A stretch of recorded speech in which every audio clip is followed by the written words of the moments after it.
Hello everyone. তো আজকের ভিডিওতে আমরা দেখব যে আমরা কিভাবে উইন্ডোজ 11 এ স্যান্ডবক্সের মাধ্যমে আরেকটি ভার্চুয়াল আইসোলেটেড উইন্ডোজ 11 এর ভিতরেই ইউজ করতে পারি। এখন তোমার ওই 11টা তুমি যা করবা সেটার কোনো হার্ম মেইন উইন্ডোজটা আসবে না। তো চলো আগে প্রসেসটা শুরু করি, তারপর বলবো যে এটা কেন ইউজ করা হয়। তো প্রথমে এই যে সার্চ বক্সে আসলা, আসার পর যে এখানে কন্ট্রোল প্যানেল লিখে সার্চ দিবা, এই যে কন্ট্রোল প্যানেল আসবে। আসার পর এই যে এখানে দেখো প্রোগ্রামস আছে, এই যে প্রোগ্রামসে আসবা। আসলে দেখবা এই যে turn Windows features on or of, click করবা।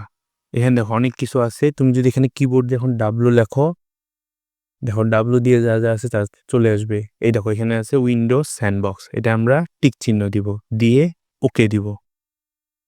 কিছু টাইম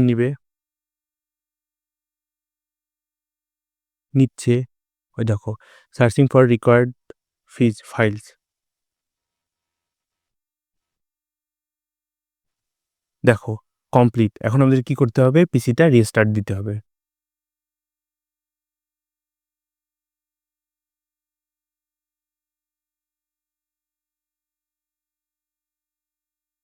তো গাইস দেখো আমাদের পিসিটা অলমোস্ট 40 to 50 মিনিট পরে ওপেন হলো, এবং এখন আশা করি আমরা স্যান্ডবক্সটা খুঁজে পাবো। তো আমরা এই যে আবার সার্চ মেনুতে আসে এখন সার্চ দিব।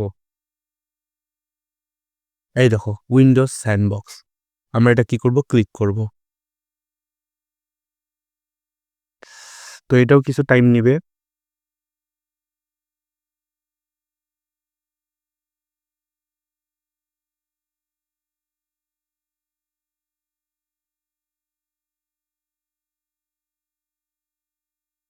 তো দেখো এখন আমাদের স্যান্ডবক্সটা চলে আসার কথা, এই যে চলে আসতেছে।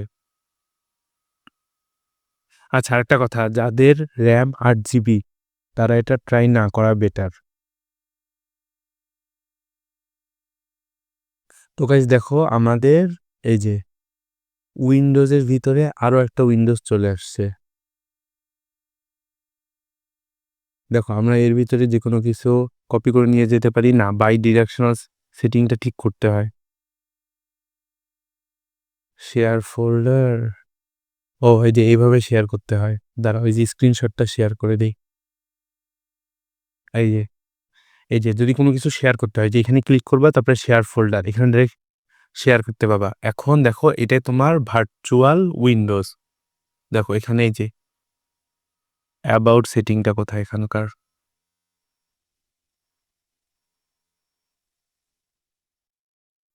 এই যে দেখতেই পাচ্ছ ও যে একটা ভার্চুয়াল উইন্ডোজ। তো এখানে একটা ড্রব্যাক আছে, তুমি এখানে যে কাজ করবা সেটার কারণে তোমার মেইন উইন্ডোজের কোনো হার্ম হবে না, কিন্তু তুমি যদি একবার এটা কেটে দাও, তুমি এই যে ফাইলটা কপি করছো, ধরো তুমি একবার এটা কেটে দিলে, আমি যে এই ফোল্ডারটা কপি করছি এটা চলে যাবে। দেখাই, দেখো আমি একবার এটা কাটিয়ে দিলাম। ওই যে ওয়ার্নিং দিচ্ছে যে once Windows sandbox is closed all of its content will be permanently loss. ঠিক আছে? তো এভাবে আমরা উইন্ডোজের ভিতরে ভার্চুয়ালি আরেকটা উইন্ডোজ স্যান্ডবক্সের মাধ্যমে ইউজ করতে পারি। এখন যাদের র্যাম অন্তত 16 জিবি তারা এটা ইউজ করা বেটার। 8 জিবির ল্যাপটপে যদি তুমি এটা করো, তোমার ল্যাপটপ স্লো হয়ে যেতে পারে। এখন আমার যেহেতু 32 জিবি র্যাম, আমি জানি না 8 জিবির ল্যাপটপে কিভাবে রেসপন্স করবে। সো এটা মাথায় নিয়ে কাজ করবা। যদি দেখো ল্যাপটপের ফ্যান জোরে ঘুরতেছে, ল্যাপটপ গরম হচ্ছে, সুন্দরভাবে যেভাবে অন করছিলা আবার সেটিং দেখে সুন্দরভাবে অফ করে রেখে দিবা। তো আজকের ভিডিও এই পর্যন্ত, সবাইকে ধন্যবাদ।